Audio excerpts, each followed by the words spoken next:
दोस्तों, एक बार गौतम बुद्ध अपने कुछ भिक्षुओं के साथ एक गांव से गुजर रहे थे और उस गांव में पानी की व्यवस्था बिल्कुल भी नहीं थी, जिसके कारण लोगों को अपने गांव से बहुत दूर पानी लाने के लिए जाना पड़ता था। उस गांव के निकट ही बहुत बड़ा मैदान था, जिसमें बहुत सारे छोटे छोटे घड़े खुदे हुए थे। बुद्ध के सभी भिक्षुओं में से एक भिक्षु जिज्ञासा वश गौतम बुद्ध से पूछता है कि इस मैदान पर जो गड्ढे खुदे हुए हैं उनका क्या उपयोग है। अपने भिक्षु का प्रश्न सुनकर बुद्ध मुस्कुराते हैं और कहते हैं कि मेरे प्रिय भिक्षु, इस गांव में पानी की बड़ी समस्या है और इसीलिए इस गांव के लोगों ने पानी की खोज में यह छोटे छोटे गड्ढे खोदे हैं। उत्तर सुनते ही वह बौद्ध भिक्षु दौड़कर वहां पर चला जाता है और उन गड्ढों में पानी खोजने लगता है, परंतु उस बौद्ध भिक्षु को उन गड्ढों में एक पानी की बूंद भी नहीं मिलती। उसके बाद वो गौतम बुद्ध के पास वापस आकर पूछता है कि बुद्ध, इन गड्ढों में तो पानी है ही नहीं। उसके बाद गौतम बुद्ध मुस्कुराते हैं और अपने भिक्षु से कहते हैं कि प्रिय भिक्षु, क्या तुम्हें वहां दूर लोगों की जाती भीड़ दिख रही है? इस पर बौद्ध भिक्षु कहता है कि हाँ बुद्ध, मैं देख सकता हूं। इसके बाद बुद्ध कहते हैं कि वे सभी लोग इस गांव से बहुत दूर एक नदी है, वहां पर से पानी लेने के लिए जा रहे हैं। उसके बाद बुद्ध का भिक्षु बुद्ध से पूछता है कि बुद्ध, क्या इस गांव के आसपास की जमीन में पानी बिल्कुल भी नहीं है?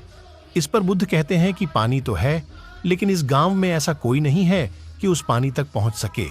इसके बाद बौद्ध भिक्षु कहता है कि मैं कुछ समझा नहीं बुद्ध। इसके बाद गौतम बुद्ध कहते हैं कि क्या तुम इस मैदान पर खुदे हुए गड्ढे देख रहे हो? इस मैदान पर खुदे हुए ये सभी गड्ढे पानी की खोज में खुदे हुए हैं, लेकिन एक भी गड्ढे से पानी प्राप्त नहीं हुआ है। जानते हो क्यों? क्योंकि परिश्रम तो किया गया, लेकिन सही दिशा में नहीं किया गया है। अगर ये सब गांव वाले अलग अलग 100 घड़े खोदने के बजाय सिर्फ एक ही घड़े को 100 गड्ढों के बराबर खोदते, तो ये सब गांव वाले पानी तक अवश्य पहुंच जाते। दोस्त, मनुष्य का मन भी इस प्रकार ही है। वह एक ही समय में 100 दिशाओं में भागता है। अगर मनुष्य अपने मन को एक ही दिशा में लगाए तो वह अपने लक्ष्य तक जरूर पहुंचेगा, परंतु बहुत ही कम लोग इस बात को समझ पाते हैं। कुल मिलाकर सफलता की कुंजी क्या है? दोस्तों, आपकी असफलता का कारण आपका मन ही है और आपके मन का 100 अलग अलग दिशाओं में भागना, और आपको इसे किसी एक दिशा में केंद्रित ना कर पाना है। जब तक आपका मन पूरी एकाग्रता के साथ किसी एक दिशा में नहीं चलेगा, तब तक आप अपनी मंजिल तक नहीं पहुंच सकते हैं और तब तक आप सफल नहीं हो सकते, चाहे आप कितना भी प्रयास क्यों न कर लें। इसीलिए कोई व्यक्ति अगर अपने लक्ष्य को हासिल करना चाहता है तो उसे अपने मन को एक ही दिशा में लगाना चाहिए, क्योंकि कठिन परिश्रम करना बेकार है यदि उसे सही दिशा में नहीं किया जाए। तो दोस्तों, आज आपने सफलता की कुंजी क्या है?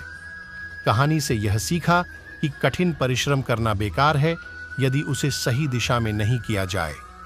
तो आपको यह कहानी कैसी लगी? अगर आपके लिए उपयोगी साबित हुई है तो इसे अपने दोस्तों के साथ अवश्य शेयर करें और चैनल को सब्सक्राइब करना ना भूलें। धन्यवाद। नमो बुद्धाय।